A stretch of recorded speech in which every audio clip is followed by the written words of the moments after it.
Assalamualaikum warahmatullahi wabarakatuh. Kembali lagi di channel YouTube Rozi Effendi.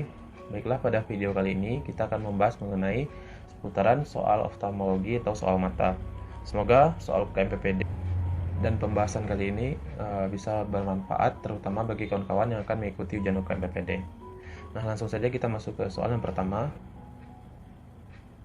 Untuk soal yang pertama, seorang anak perempuan berusia 12 tahun datang dengan keluhan terdapat benjolan di kelopak mata kanan disertai nyeri selama 3 hari. Awalnya keluhan bintil kecil-kecil kemudian membesar. Dari pemeriksaan mata didapatkan benjolan berukuran 0,5 cm pada konjungtiva palpebra superior berwarna kemerahan dengan fluktuasi positif. Terapi yang tepat: A. Cuci bulu mata, B. Kompres dingin, C. Steroid sistemik, D. Antibiotik topikal, E. Eksisi. Oke, langsung saja kita bahas untuk soal yang pertama. Jadi di soal yang pertama ini pasien datang dengan keluhan ada benjolan di kelopak mata. Nah, kemudian kita lihat apakah benjolan tersebut bersifat nyeri atau tidak. Di sini kan dikatakan nyeri selama 3 hari. Jadi untuk benjolan yang ada di kelopak mata, biasanya yang harus kita pikirkan diagnosanya antara hordeolum atau kalazion. Bagaimana cara kita membedakan antara hordeolum dan kalazion? Cukup kita lihat apakah benjolan tersebut bersifat nyeri atau tidak. Kalau benjolan tersebut bersifat nyeri, maka diagnosanya adalah hordeolum. Kalau benjolan tersebut tidak nyeri, maka diagnosanya kalazion.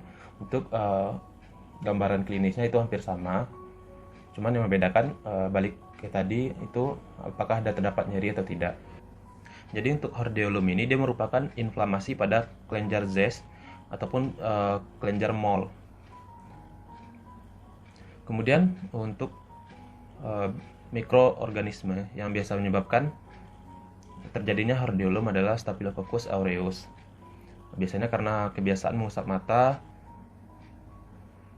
adanya riwayat blefaritis kronik, dan adanya riwayat DM. Untuk gambaran klinis dari hordeolum ini biasanya nyeri, kemudian benjolan pada palpebra,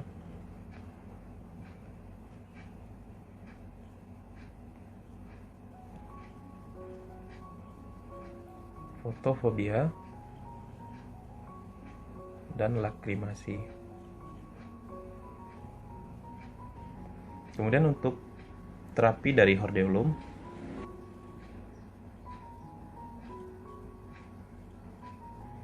kita lakukan kompres. Di sini kompres yang diberikan adalah kompres air hangat 2-3 kali sehari pada saat selulitis, saat meradang. Kemudian ketika ada pus atau pus sudah terbentuk, dapat kita lakukan dengan mencabut silia atau melakukan insisi surgikal apabila pus atau abses tersebut sudah besar. Dan insisi. Nah, kemudian biasanya ada pertanyaan, apakah ada terapi farmakologi untuk hordeolum? Terapi farmakologinya ada, biasanya kita berikan antibiotik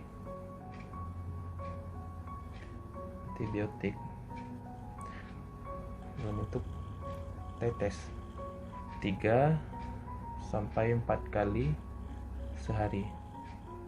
4 kali per hari.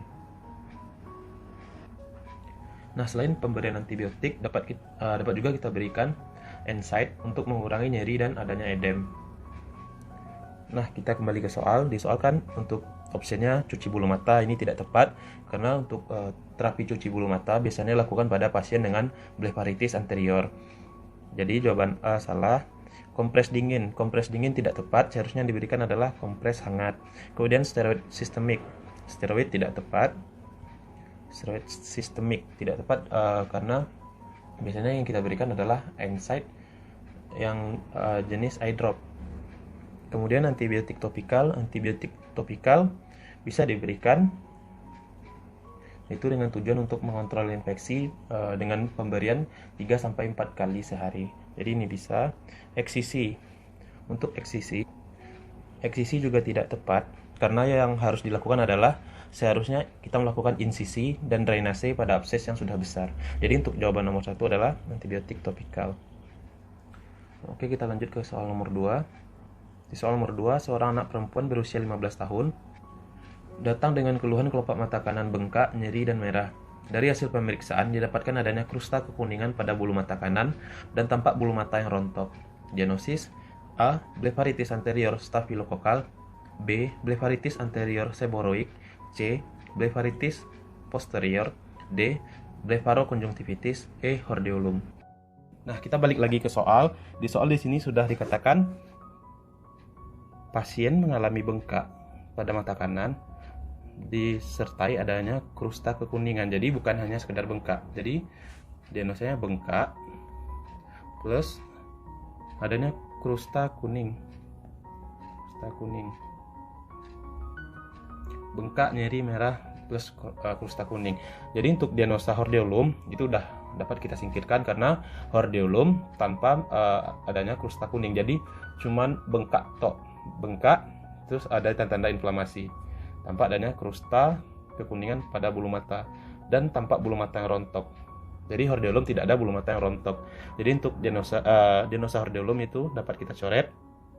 Jadi tinggal antara blefaritis anterior yang stafilokokal, seboroik, posterior, dan blefarokonjungtivitis. Nah, jadi untuk diagnosa dari bengkak, nyeri, merah, krusta kekuningan pada bulu mata dan adanya kerontokan itu masuk diagnosanya ke blefaritis. Nah, untuk blefaritis itu dibagi menjadi beberapa bagian. Ada yang blefaritis anterior dan blefaritis posterior. Untuk blefaritis anterior dibagi menjadi dua. Ada yang seboroik, ada yang ulceratif atau stafilokokal.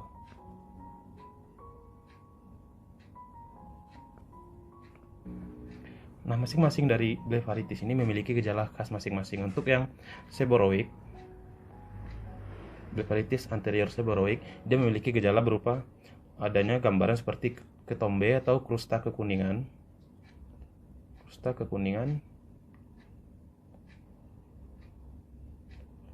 Pada lid margin dan adanya terdapat kerontokan pada bulu mata rontok. Untuk yang ulceratif atau stafilokokal,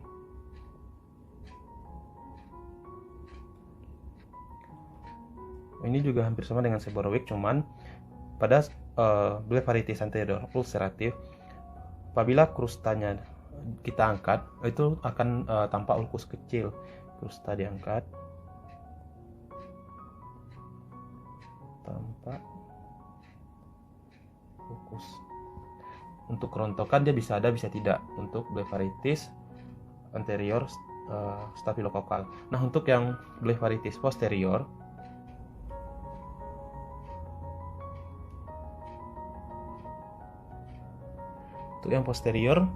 dia sekretnya berupa foam.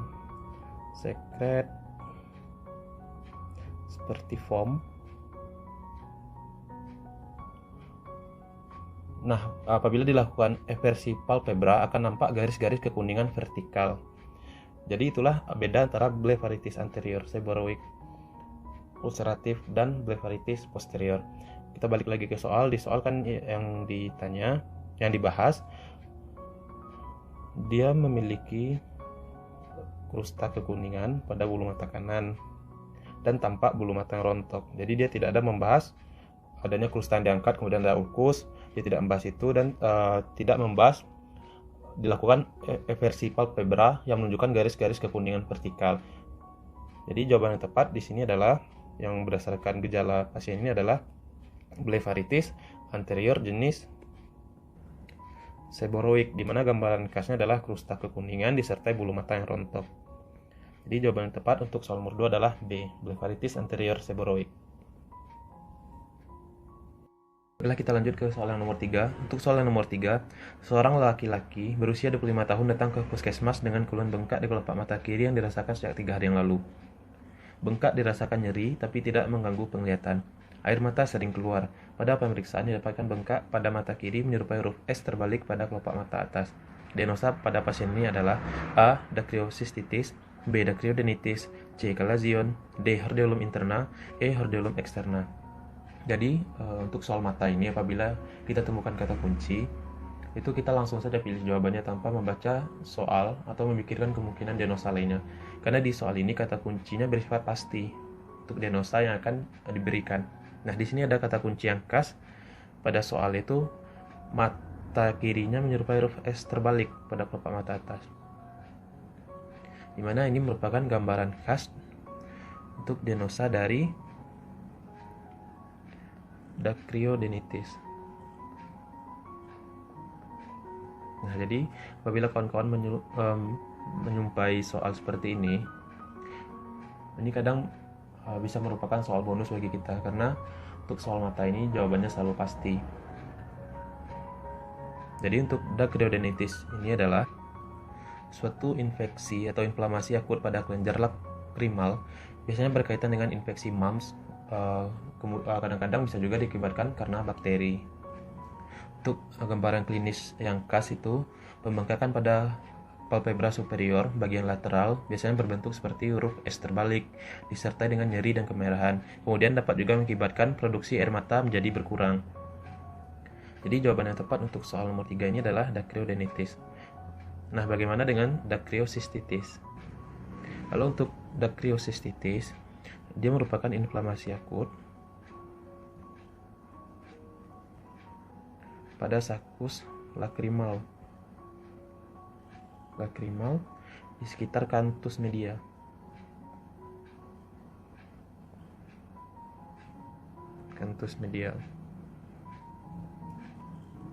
Jadi biasanya untuk dacryocystitis, benjolannya lebih berbatas tegas daripada gambaran dacryodenitis.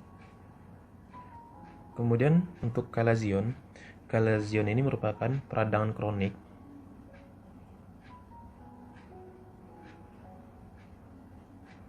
pada kelenjar mebom.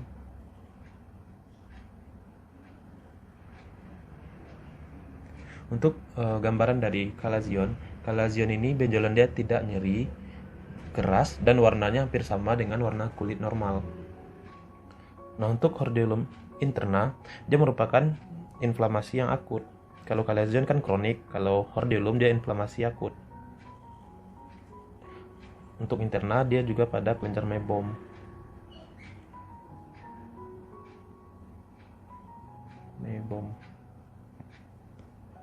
Untuk benjolan di palpebra, dia bersifat hiperemis dan nyeri, kemudian fluktuasi juga positif. Nah, untuk hordeolum externa, dia inflamasi akut pada kelenjar Zes dan Moll. Jadi untuk hordeolum interna dan externa dia hampir sama, cuman beda letaknya aja. Kalau interna dia pada kelenjar mebom, kalau yang eksterna dia di kelenjar Zes dan Moll. Jadi jawaban tepat untuk soal nomor 3 adalah B, dacryodenitis. Nah, untuk soal yang nomor 4, seorang wanita berusia 70 tahun datang dengan keluhan mata berair dan terasa mengganjal. Setelah dilakukan pemeriksaan oftalmologi, didapatkan margo palpebra terlipat ke arah luar. Tidak terdapat riwayat trauma dan penyakit sistemik sebelumnya. Apakah diagnosa pasien ini? A. Ektropion kongenital, B. Ektropion involusional, C. Ektropion sikatrikal, D. Ektropion mekanikal, E. Ektropion akut spastik. Nah, jadi jawaban untuk soal ini udah pastikan entropion. Jadi entropion itu adalah suatu keadaan di mana melipatnya kelopak mata bagian tepi atau bagian margo palpebra ke arah luar. Jadi yang ditanya di sini, ini jenis entropion yang mana? Jadi untuk ektropion ini dia ada beberapa bagian atau beberapa penyebab. Ada yang involusional. Untuk yang entropion involusional ini disebabkan karena proses penuaan. Kemudian ada yang paralitik. Untuk yang paralitik itu paralysis diakibatkan karena gangguan nervus 7 atau fasial. Nah, untuk yang karena sikatrikal biasanya diakibatkan karena trauma, misalnya luka bakar, operasi, laserasi, dan penyakit kulit kronik. Luka bakar, proliferasi, kan terbentuk tuh jaringan parut setelahnya. Inilah yang dimaksud dengan entropion sikatrikal. Kemudian ada yang mekanikal.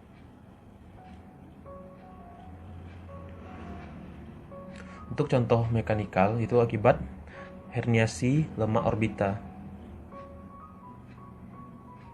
Herniasi lemak. Ataupun diakibatkan karena tumor palpebra. Nah, kemudian ada yang entropion alergi. Kemudian ada yang alergi. Alergi biasanya akibat dermatitis kontak.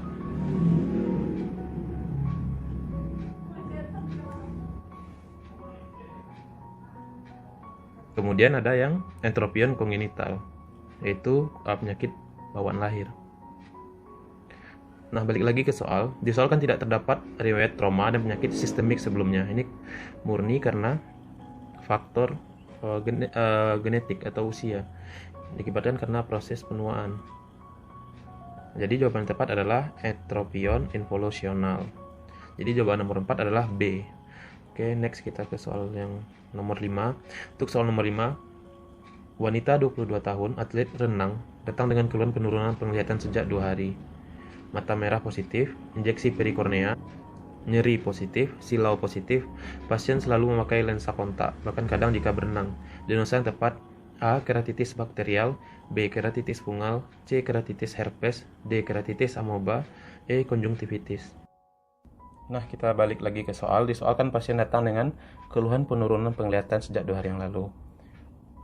Nah, kan pasien di sini sudah mengalami penurunan penglihatan tuh. Jadi untuk konjungtivitis ini bisa dicoret, karena untuk diagnosa konjungtivitis itu biasanya injeksi siliar tanpa adanya penurunan visus. Jadi tinggal jawaban keratitis. Nah, keratitis itu dibagi menjadi beberapa bagian. Jadi termasuk keratitis manakah? Untuk soal nomor 5 ini, pasien selalu memakai lensa kontak. Ada riwayat pemakaian lensa kontak, bahkan jika berenang. Jadi di sini kita akan membahas tentang keratitis. Jadi keratitis ini adalah inflamasi yang terjadi pada kornea. Biasanya gejala yang ditimbulkan dapat menyebabkan terjadinya penurunan visus. Untuk klasifikasi etiologi dari keratitis dibagi menjadi 4 bagian. Yang pertama ada keratitis bakteri. Kemudian ada keratitis virus, keratitis jamur, dan keratitis karena protozoa atau Acanthamoeba.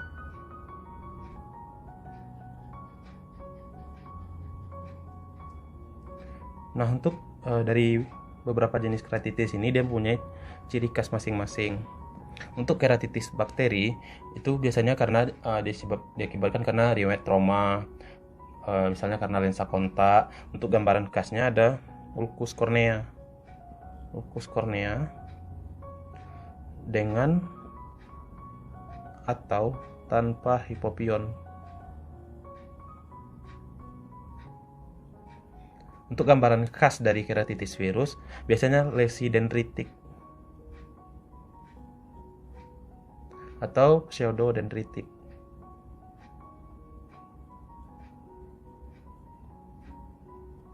Nah, untuk gambaran khas dari keratitis jamur, itu biasanya gambaran lesi satelit.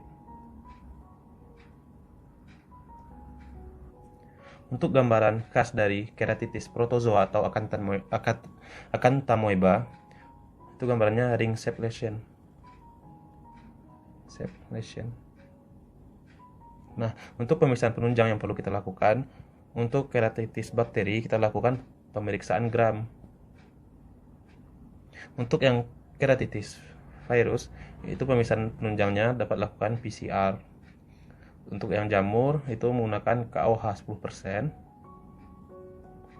Untuk yang keratitis protozoa kita lakukan pemeriksaan kultur.